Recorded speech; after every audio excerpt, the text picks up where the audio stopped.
Creature commando series में James Gunn monsters को humanise कर रहा है जो सिर्फ गन का ब्रिलियंट माइंड ही कर सकता है। जानना चाहते हो कैसे? इसके लिए स्पॉयलर्स का सामना करना पड़ेगा, इसलिए मैं बजा देता हूँ स्पॉइलर अलर्ट घंटी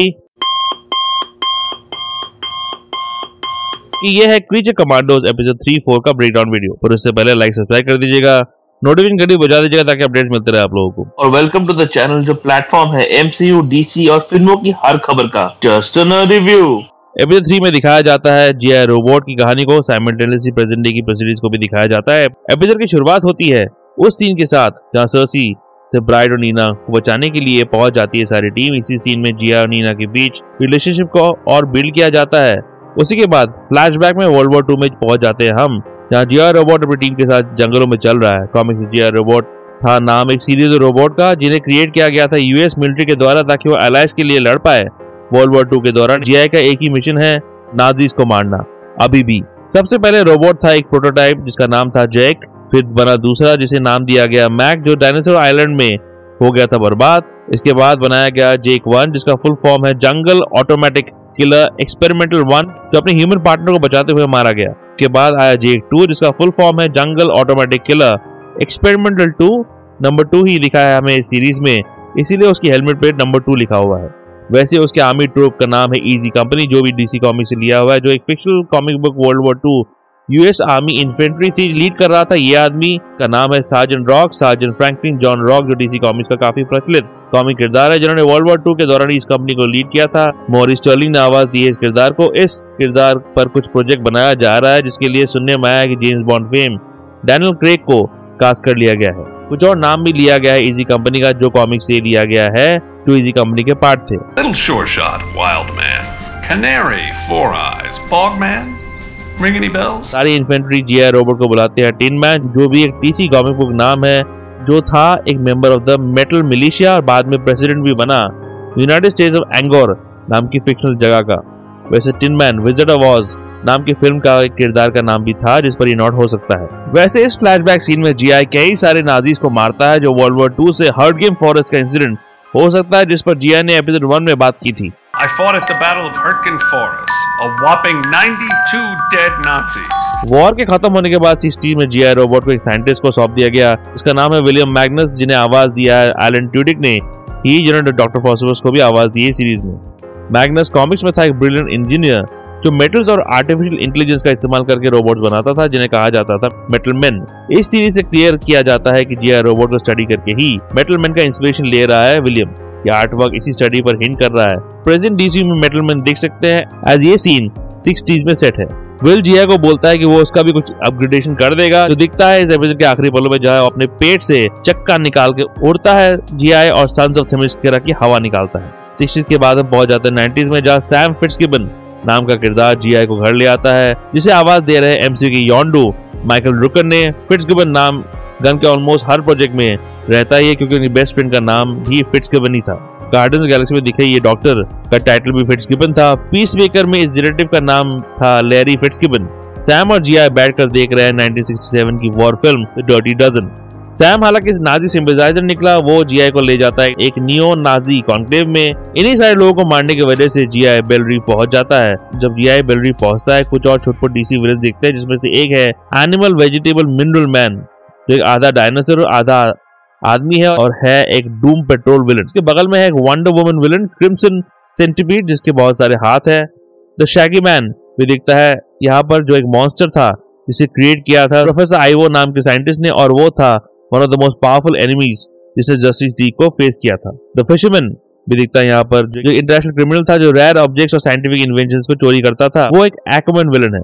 एपिसोड के आखिरी पलों में GI रोबोट सन्स ऑफ थेमिस्फेरा को मारते मारते हो जाता है बर्बाद। सर्सी पीछे से उस पर कर देती है अटैक और वो अपना आखिरी दम तोड़ता है उसके एकमात्र दोस्त नीना के हाथों में। एपिसोड 4 जिसका टाइटल रखा गया है चेजिंग स्क्विरल्स शायद अभी तक का सबसे इमोशनल एपिसोड है क्योंकि इस एपिसोड में कहानी की जाती है वीजल की। एपिसोड की शुरुआत होती है स्टीव एकी के किरदार जॉन इकोनॉमस के साथ जिसे हमने इससे पहले सुसाइड स्क्वाड पीसमेकर सीरीज में देखा था और शज़ाम 2 के पोस्ट क्रेडिट सीन में भी। इकोनॉमस पीसमेकर सीरीज में इंजर्ड हो गया था एलियंस के खिलाफ लड़ते लड़ते, जिस पर इस सीन में मेंशन होता है। इकोनॉमिक्स का कन्वर्सेशन हो रहा है एलिजाबेथ बेट्स के साथ जो है फीजल की वकील। बेट्स को आवाज दी है MCU के हॉकाई की बीवी को रोल करने वाली लिंडा कार्डिलिन ने। कॉमिक्स में एलिजाबेथ बेट्स नाम की कोई किरदार नहीं है, पर वो रिलेटेड हो सकती है बेटी बेट्स नाम के किरदार के साथ जो कॉमिक्स में 1940s की अटॉर्नी थी। गन इन दोनों किरदारों को मिला सकते हैं एज ब्लड रिलेटिव। इस एपिसोड से ये भी क्लियर किया गया कि फ्रैंकेनस्टाइन को बड़ा इंफीरियरिटी कॉम्प्लेक्स है उसके लुक को लेकर, और वो है एक बड़ा सा बिगड़ा हुआ बच्चा जो बिना किसी रीजन के किसी को भी मार सकता है उसके जलन की वजह से, जहां वो ब्राइड को अपनी प्रॉपर्टी समझता है। तीसरा एपिसोड खत्म होने के बाद क्रीचर कमांडर्स वापस यूएस चले आते हैं और सर्सी को ले आते हैं बेल रीफ में, जहां वायला डेविस की आवाज में वॉलर कई सारे विच मूवीज का रेफरेंस देती है। विची वू का नाम लिया जाता है जो है एक एंटागोनिस्टिक विच HR पुफनिस्टिफ नाम के टेलीविजन शो का। एंजेलिना जोली का किरदार मेलेफिसेंट का भी नाम लिया जाता है। मेलेफिसेंट मूवी जो है एक और iconic Disney witch. Wizard of Oz का किरदार ग्लिंडा पर भी रेफरेंस होता है यहाँ पर। Which movie hocus focus film की एक्ट्रेस बेटी मिडलर पर भी मेंशन किया जाता है यहाँ पर। वॉलर कॉमिक्स में विलेंस के रिवीलिंग कपड़ों पर भी कमेंट करती है जहां उन्होंने अननेसेसरी छोटे कपड़े पहने हुए हैं। सर्सी को यहाँ पर क्लैरवॉयंट कहा जाता है, यानी कि वो फ्यूचर देख सकती है। स्टार वॉर्स के जेडाई पर भी रेफरेंस होता है यहाँ पर। सर्सी वॉलर को ले जाती है doctor strange type future vision में, जो डॉक्टर स्ट्रेंज 1 के इस सीन की याद दिलाती है जहाँ एंशिएंट 1 स्ट्रेंज को मैजिकल ट्रिप में ले जाती है। इस विजन से क्लियर है कि कैसे मैंने एपिसोड 1-2 के वीडियो में मेंशन किया था कि मरिया बकलोवा के आवाज में किरदार इलाना एक्चुअली एक विलन हो सकती है जो दुनिया को बर्बाद कर देगी। इस विजन में दिखता है फेमस फ्लैश विलन गोरिल्ला ग्रॉड, एक ऐसा गोरिल्ला जिसके पास हाई लेवल इंटेलेक्ट है और लोगों के दिमाग को कंट्रोल करने का पावर भी। रिसेंटली रिलीज्ड सुपरमैन के टीजर ट्रेलर में भी ग्रॉड को एक न्यूज़पेपर आर्टिकल के रूप में देखा गया था, तो गन ग्रॉड को सेटअप तो कर रहे हैं अपने डीसीयू में। एक और विजन में इलाना व्हाइट हाउस में प्रेसिडेंट के चेयर में बैठे हुए दिखती है और उसके इर्द गिर्द है खून ही खून। उसके बाद दिखता है पूरा का पूरा जस्टिस लीग सूली पर चढ़ा हुआ जिन्हें इलाना ने मार दिया है। जस्टिस लीग मेंबर में शामिल है वंडर वुमन, हॉक गर्ल, कोई एक रॉबिन का इटरेशन, शायद बैटमैन का बेटा डेमिन वेन जो गन के डीसीयू के बैटमैन इटरेशन में दिखने वाला है, Wally West as Flash, Peacemaker, Batman, Ulysses या अल्ट्रामैन जो सुपरमैन वाले ट्रेलर में दिखा था। ऑफ कोर्स सुपरमैन भी है यहाँ पर। 2 सुपरमैन के सिंबल्स के साथ फ्लैग्स भी दिखते हैं। ऐसा ही फ्लैग हमने सुपरमैन के टीजर ट्रेलर में भी देखा था। घबराई हुई वॉलर बुलाती है डॉक्टर इस्ला मैकफर्सन को जो डाम डीसी कॉमिक्स में है हिस्ट्री टीचर। यहाँ उसे दिखाया गया एज ए रिसर्चर जो थेमिस्क्रा पर इन डेप्थ नॉलेज रखती है। इस एपिसोड से मालूम पड़ता है कि इस डीसी की दुनिया को मालूम है कि थेमिस्क्रा नाम की जगह है जहाँ से सर्सी भी आई है। तो क्या वंडर वुमन भी इस दुनिया में एग्जिस्ट करती है? एज उस विजन में वंडर वुमन मरी हुई दिखाई तो देती है। इसके बाद एक और सीन में नीना को एक गोरिल्ला बुली करते हुए दिखाई देता है जिसका चेहरा गोल्डन कलर का है। ये गोरिल्ला है डीसी विलन कॉन्गोरिल्ला जो है gorilla with magical ability. Actually Congo bill नाम के एक हंटर को मैजिकल अंगूठी मिलती है जिसके थ्रू उसने अपने कॉन्शियसनेस को एक गोरिल्ला के अंदर डाल दिया और वो बन जाता है कॉन्गोरिल्ला। यहाँ हालांकि कॉन्गो को ब्राइट बड़ी बेरहमी से मार देती है। उसके साथ दिखती है एक और विलन नॉस्फेरेटिजो जो एक वैम्पायर है कॉमिक से। वही फ्रैंकेनस्टाइन जिसे लगता है कि रिक और ब्राइट के बीच कुछ चल रहा है, वो रिक को अटैक करता है अपने घर में। इसी फाइट सीन में फ्रैंकेनस्टाइन बिल्कुल उसी तरह जैसे द एवेंजर्स मूवी में हल्क ने लोकी को धोबी बचा दिया था, यहाँ वो रिक को भी धोबी बचा देता है। सब कुछ ठंडा होने के बाद फ्रैंको को मालूम पड़ता है कि रिक का प्यार इलाना के लिए है। फ्रैंको इस प्यार टाइटैनिक के Leonardo D Caprio Kate Winslet के लव स्टोरी के साथ कंपेयर करता है और उस फिल्म के इस आइकॉनिक लाइन पर भी रेफरेंस देता है।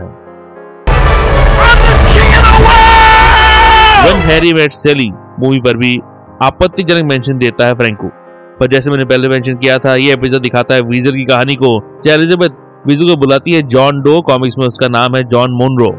वैसे जिन बच्चों को मारने की आरोप में वीजर को रखा गया है बेल रीफ में, वो बच्चे एक्चुअली वीजर के दोस्त थे और वो निकला एक मासूम सा जानवर जो एक्चुअली उन बच्चों को बचाने की कोशिश कर रहा था, पर कुछ बेवकूफ पुलिस वालों की वजह से वो किसी भी बच्चे को बचा नहीं पाया। ये सब कुछ वीजर एक सपने में देख रहा है। नीना ब्राइट से पूछती है कि वीजर अपने सपने में क्या देख रहा होगा, तो ब्राइट बोलती है इस एपिसोड के टाइटल को Probably just chasing squirrels, which is very emotional. Creature commandos को देखकर बड़ा मजा आ रहा है। जियो सिनेमा पर स्ट्रीम हो रही है, आप भी देखिए। कमेंट सेक्शन में बताओ कैसे लग रही है आपको ये सीरीज, जहाँ जेम्स गन ने बहुत सारे कॉमिक बुक नोट्स रखे हैं। लाइक सब्सक्राइब कर दीजिएगा ताकि डीसी पर हर अपडेट मिलते रहे आप लोगों को। वरुण धवन की फिल्म बेबी जॉन का रिव्यू वीडियो और सुपरमैन के नए टीजर ट्रेलर का ब्रेकडाउन वीडियो आखिर में है, चेकआउट जरूर कीजिएगा और ऐसे डीसी रिलेटेड वीडियोस के लिए देखते रहिए जस्ट इन रिव्यू।